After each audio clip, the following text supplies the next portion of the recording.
আসসালামু আলাইকুম, কেমন আছেন সবাই? বছরের প্রথম শ্বশুরবাড়ি মেহমানদের জন্য রান্না করলাম, তা আবার মধ্যরাতে। আমি সবার আবদার রাখি, আমার আবদার রাখার কেউ নাই, কারণ আমি মেয়ে মানুষ। ঠান্ডা জ্বর নিয়ে হসপিটালে গিয়েছিলাম, ডক্টর দেখিয়ে আসতে আসতে রাত প্রায় 10টা বেজে যায়। গতকাল জামাই কক্সবাজারের স্টাইলে কাঁকড়া ভাজি খেতে চেয়েছিল, আজকেও যদি না বানিয়ে দিই নিজের কাছেও খারাপ লাগবে, তাই কাঁকড়ার পাশাপাশি মাছও নামিয়ে নিলাম। এই একটা তেলাপিয়ার দাম 300 টাকা। আমাদের মতো যারা মধ্যবিত্ত তারা কি খাবে আর কিভাবে চলবে? তবে এই কাঁকড়াগুলো অনেক বড় ছিল আর একেবারে তাজা ছিল।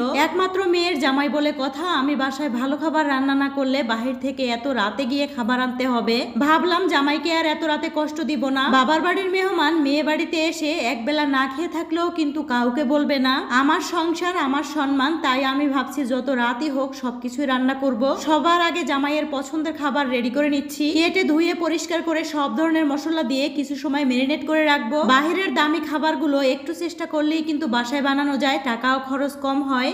আমাদের দক্ষিণ অঞ্চলের কাঁকড়া আর এই সামুদ্রিক কাঁকড়াগুলো দেখতে আলাদা আর খেতেও অন্যরকম। আজকে আর রোস্ট রান্না করার রেসিপি আপনাদের সাথে শেয়ার করতে পারিনি, কারণ বাহির থেকে আসার পর এত বেশি ব্যস্ত ছিলাম। আমি তো ক্যামেরা অন করতেই ভুলে গেছিলাম কখন রান্না করব আর কখন মেহমানদেরকে খেতে দিব। অনেকে এসে এবার হয়তো বলবেন এত ব্যস্ততার মধ্যে আবার জামাইয়ের জন্য কাঁকড়া ভাজি কেন করতে হলো। আমি বলবো এই পৃথিবীতে আপন বলতে যদি কেউ থাকে আমার মা বাবার পর আমার স্বামী। আমি সবসময় তার খাবার আগে রেডি করি। সেই সংসারের জন্য, আমাদেরকে ভালো রাখার জন্য রাত দিন বাহিরে কাজ করে। আমি ছাড়া তার আপন বলতে তেমন কেউ নাই, তাই আমিও চাই না সে কোনো কারণে কষ্ট পাক। যাই হোক, এই 300 টাকার একটা তেলাপিয়া মাছে কিন্তু অনেকগুলো মাছ হয়েছে। আমার জামাই শখ করে এই বড় তেলাপিয়া মাছটা কিনে আনছে। ফ্রিজে কিন্তু অনেক মাছ ছিল, তারপরও একটা তেলাপিয়া মাছ এত টাকা দিয়ে কেনার কারণে আমি কিন্তু জামাইয়ের উপর রাগ করছিলাম। জামাই ইনকাম করে, তারপরও আমরা মেয়েরা সংসারের প্রতি এত হিসাবী হয়ে থাকি। আমার মনে হয় আমার মতো অনেক আপুরাই আছেন, সবাই চায় কিছু টাকা জমিয়ে রাখতে, একটু খরচ কম করে। কিন্তু দেখবেন টাকা জমিয়ে রাখতে রাখতে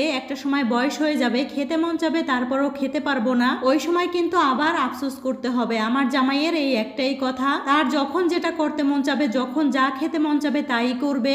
অনেকের মনে হয়তো প্রশ্ন থাকবে, আজকের মেহমানের জন্য কি শুধু রোস্ট রান্না করছেন, সাথে কি পোলাও রান্না করেননি? ওই যে প্রথমেই বললাম, আজকে এত বেশি ব্যস্ত ছিলাম, হসপিটাল থেকে এসে ক্যামেরা অন করে কাজ করতেই ভুলে গিয়েছিলাম। যদিও এরকম সবসময় হয় না, মেহমান তো সবসময় থাকি।